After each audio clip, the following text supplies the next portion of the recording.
안녕하세요. 뻔뻔한 투자연구소 조성현입니다. 지난주 목요일, 금요일 이틀에 걸쳐서 나스닥 지수가 급락을 했습니다.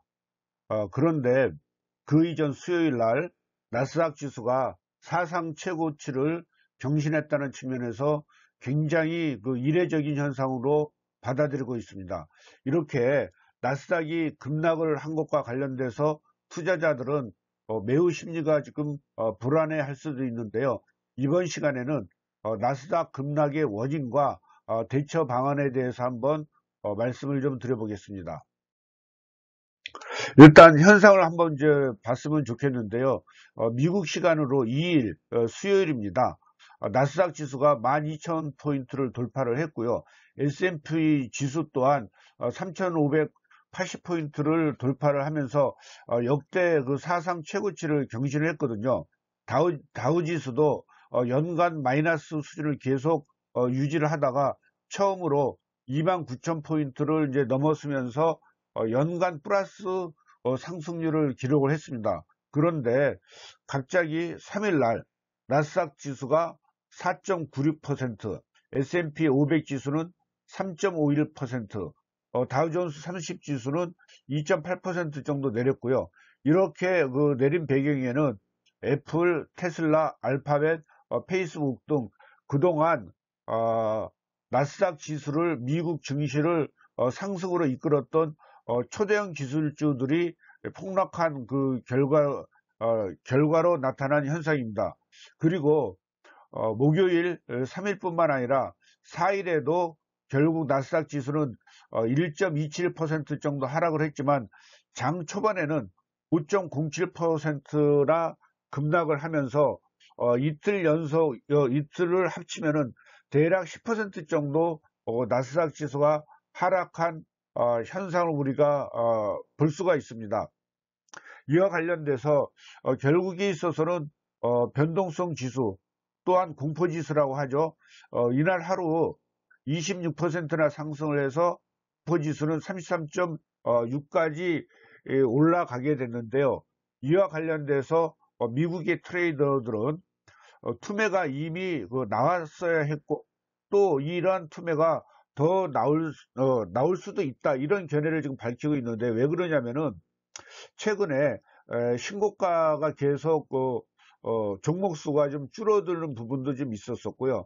또한 상승 하락과 관련된 밴드가 굉장히 좀 넓어지는 현상도 있었고, 더불어서 단기금리가 이제 계속 낮게 유지됐다는 부분, 그 다음에 FOMO 현상은 뭐냐면은 나만 소외될 수 있다는 어떤 이 공포감, 또 하나 TINA 현상, 이것은 뭐냐면은 주식 외에는 대안이 없다는 뭐 이러한 현상들이 굉장히 강화된 것이 지금 최근에 미국 증시의 현상입니다. 즉 어떠한 그 펀더멘탈보다는 투자 심리에 의해서 주식시장이 이제 좌지우지되는 이런 것이 좀 고착화된 현상이 있었기 때문에, 이러한 부분들은 결국에 있어서는 작은 트리거 하나만으로도 투매로 이어질 수 있는 여지를 가지고 있기 때문에, 이와 관련돼서 이제 그 트레이더들은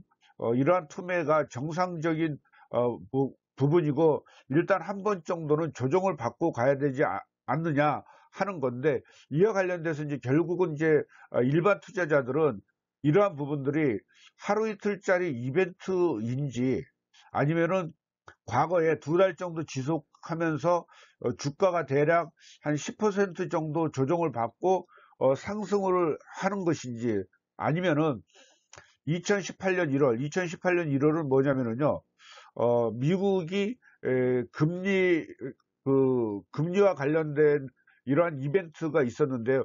그때 2018년 1월에 폭락을 한 일이 있었습니다. 즉 2017년 12월까지는 계속해서 상승을 했는데 2018년 1월에 폭락을 하다가 파월 의장이 구두 개입을 하면서 다시 상승 반전한 일이 있었고요. 즉 이와 같은 것들은 결국은 단기 조정과 관련돼서 일단 이벤트가 끝나면 다시 상승으로 가는 어떤 기대감이 있는 거고요. 아니면은 장기 매도의 시작은 아닐까 하는 이러한 이제 두려움이 현재 주식시장에 있는 것 같습니다. 그런데 그 이후에 나타난 이제 하나의 진단은 뭐냐면은 이러한 그 나스닥의 급등, 최근에 지속적으로 급등했던 배경과 8월 달에 급등 배경과 또한 3일, 4일에 걸쳐서 급락의 배경은 소프트뱅크의 투자가 배경이 아닌가 이런 얘기를 하고 있는데요. 소프트뱅크가 8월 달에 기술주 관련돼서 콜옵션을 대략 40억 달러 정도 매수한 걸로 추정이 되고 있습니다. 우리나라 돈으로 하면은 한 4조 8천억 달러 정도, 8천억 원 정도 되겠죠.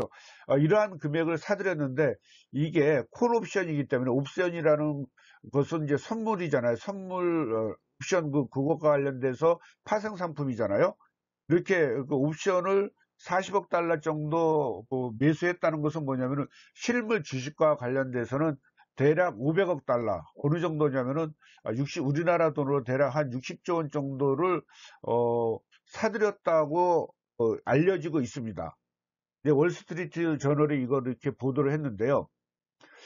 이런 것과 관련돼서 본다면 이러한 그 소프트뱅크의 행위는 결국에 있어서는 콜옵션을 이렇게 누군가가 매수를 하면은 콜옵션을 매도한 측에서는 상승 이용을 해지하기 위해서 주식을 그만큼 사들여야 되거든요. 즉 콜옵션을 누군가가 사면서 이거를 매도한 측에서는 그만큼 주식을 샀으니까 결국에 있어서는 현물 시장에서 8월 한 달에 대략 그 소프트뱅크 관련돼서 60조 원, 미국 돈으로 500억 달러를 순매수가 들어왔다는 것은 아무래도 상승으로 이어졌겠죠. 그런데 이러한 부분들이 어느 정도 알려지기 시작하면서 갑자기 이제 콜옵션 매도도 있었고요. 또한 소프트뱅크에서 일정 부분 콜옵션을 다시 매도하면서 수익을 실현한 부분도 있다고 알려져 있습니다. 그렇기 때문에 결국에 있어서는 이틀에 걸친 이러한 폭락이 있지 않았나 이런 생각이 드는데 이와 관련돼서 본다면 8월 달에 하루 평균의 그 콜옵션 그 거래량 자체가 대략 3,350억 달러 정도였다고 합니다. 알려져 있습니다. 즉 3,350억 달러는 그 이전에 한 3년의 평균의 대략 3배 정도에 달한다고 하니 8월에 어마어마한 콜옵션 매수세가 존재했다는 걸 알 수 있고 이것이 8월 주식시장의 급등의 배경이었고 3일, 4일에 걸친 급락의 배경이 아닐까 이렇게 좀 알려져 있습니다.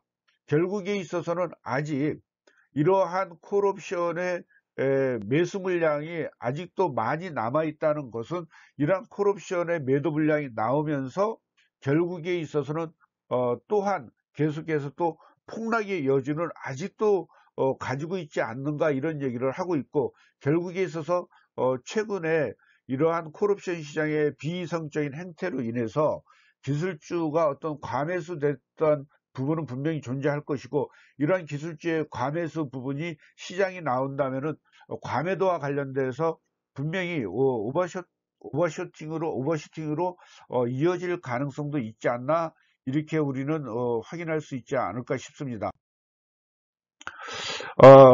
그런데 자 여기에서 이렇게 이제 콜옵션과 관련돼서 선물 옵션 시장과 관련된 변동성이 만약에 지속적으로 확대돼서 주가가 최근에 조정을 받은 10% 이상 하락을 한다면 결국에 있어서는 연준도 시장에 개입을 할 것이고요.